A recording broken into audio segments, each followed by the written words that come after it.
Hey guys, welcome back to my channel. कैसे आप सब लोग? होपफुली बहुत अच्छे होंगे। मेरा आज ये वीडियो बनाने का मोटिव यही था, मैं अपना एक्सपीरियंस आप लोगों के साथ शेयर करूं और आप लोग मुझे बताइएगा कि आपके साथ ऐसा हुआ है। अगर नहीं हुआ तो बी अवेयर हो जाइए, ऐसा आपके साथ भी हो सकता है। अगर ऐसी गलती आपने करी तो आपके साथ कोई एफआईआर भी, आपके ऊपर एफआईआर भी कर सकता है। एक बड़े स्कैम में आप फंस सकते हैं, ये कह लीजिए। और एक आप मे भी कल को आप जस्टिफाई करें खुद को तो वो ना हो पाए आप, और कई सारे दिन आपके ख़राब हो जाएं। चंद रुपयों के लिए ना लोग दूसरे को यूज़ कर रहे हैं कुछ प्लेटफॉर्म्स पे। वही मैं बात करने वाली हूँ, मेरे साथ क्या हुआ, कैसे मुझसे ओटीपी लिया उन लोगों ने। तो मैं अपनी बात बताती हूँ। मैं जो है OLX पे 2 दिन से ऑलमोस्ट मैं फ्लैट ढूंढ रही थी, एक रेंट पे घर देख रही थी। हुआ ये कि बहुत सारे उसमें दिखा रहे थे कि हाँ फ्लैट रेंट पे, और बेसिकली मेरे रेंज में। और मुझे लगता है कि ये लोग जो है एक मिडिल क्लास फैमिली को ही लूटते हैं, क्योंकि इन्हें पता है कि इनके झांसे में हम जैसे ही लोग आएंगे। और ऐसा नहीं है, कई बार ऐसा भी होता है कि बड़े बड़े लोग भी आ जाते हैं इस तरीके के झांसे में। तो हुआ ये मैं फ्लैट्स देख रही थी ये OLX पे, और मुझे ऐसा लगा कि शायद जेन्युइनली एड्स आते होंगे। और इवन मेरे हस्बैंड ने भी बोला कि तुम जो है इस पे देखना और कोई ढंग का मिले तो कॉल करके पूछ लेना। मैंने कहा ठीक है। इंस्टेंट ये सोच लीजिए मेरे साथ ना ऐसा कुछ हो गया, जो मुझे बाद में रियलाइज़ हुआ कि मैंने ये क्या किया। और जब तक रियलाइज़ किया वो सुबह हो चुकी थी, ऑलरेडी एक ऐड मेरी आईडी से चला गया था। हुआ ये कि मैं फ्लैट देख रही थी, देखते देखते ना मुझे एक सिलिकॉन सिटी के पास एक दिखा, और रेंट मेरे जो रेंज में था उसमें रेंट दिखा। तो मैंने उसको कॉल कर दिया, क्योंकि फ़ोटोज़ के साथ उसने अपने नंबर का भी फ़ोटो लगा रखा था। जब मैंने उसको कॉल किया, सडनली उसने मुझसे बोला कि आप जो है मुझे ना पास बनाना पड़ेगा, गेट पास, क्योंकि ऐसे एंट्री नहीं होगी। तो जनरली होता है गेट पास बनता है सोसाइटी में अंदर जाने के लिए। तो गेट पास बनाना, आपके पास ना एक कोड आएगा। तुरंत वो कोड आया, और मैंने जब वो कोड का ऊपर से देखा तो उसमें ना नो ब्रोकर लिखा था।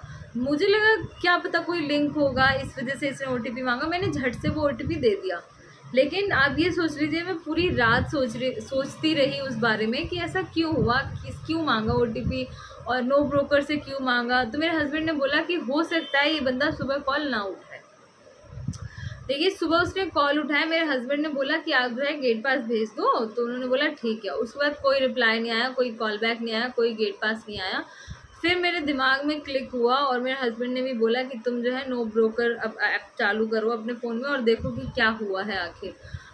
जब मैंने नो ब्रोकर ऐप ऑन करा और मैंने वेरीफाई किया उसको दोबारा से, ऑलरेडी मेरे अकाउंट से, नो ब्रोकर के अकाउंट से, क्योंकि मैंने अपनी प्रॉपर्टी बीच में डाला था सेल वगैरह के लिए, तो उसमें मेरे अकाउंट से, मेरे नंबर से एक ऐसी सेम प्रॉपर्टी जो मैं नोएडा में देख रही थी, उसने पुणे से डाल रखी थी, और वहाँ पे 10,000 रुपये रेंट डाल रखा था। और ऑलरेडी एक बंदे ने उसको कांटेक्ट कर रखा था। बेसिकली इनका स्कैम ये है कि ये लोग जो है अट्रैक्ट करते हैं चीज़ों से लोगों को, उनकी जो नीड है उस हिसाब से, और उनसे कुछ अमाउंट, मे बी वो अमाउंट ज़्यादा भी हो सकता है, कुछ अमाउंट जो है डिपॉजिट करवा लेते हैं एज एडवांस। और एडवांस लेने के बाद ये लोग बिल्कुल रफा दफा हो जाते हैं। सेम हुआ एक और ऐड के साथ, 40 का था, नोएडा सेक्टर 40 का। वहाँ पे मेरे हस्बैंड ने कॉल किया, तो उन्होंने बोला क्या आप जो है, मैं थोड़ा दूर आ गया हूँ, हाँ अवेलेबल है, लेकिन आप कुछ डिपॉजिट कर दो। तो ऑलरेडी वो बंदा पूरे फील्ड में घूमता है, तो उसको पता है कि भाई ये सब फ्रॉड जो हैं वो कॉमन हो चुके हैं। तो बीच में एक आर्मी फ्रॉड हो रहा था, उसी तरीके से अब ये हर चीज़ पे करने लगे हैं। तो आप ये सोच लीजिए, अगर कोई इतना तेज़ तरार इंसान नहीं है, जैसे कि मैं फंस गई, और जबकि मुझे इतनी सारी नॉलेज है इस चीज़ के बारे में, फिर भी मैं फंस गई। इससे पहले मेरे भाई का सेम फ़ोटो, सारी चीज़ें लेके एक बंदे ने अकाउंट बनाया इंस्टाग्राम पे, और वहाँ पे भी उसने मुझसे ऑलमोस्ट 7,000 रुपये मांगने की कोशिश की। लेकिन जिस टाइप की वो कन्वर्सेशन कर रहा था, मैं समझ गई मेरा भाई नहीं है।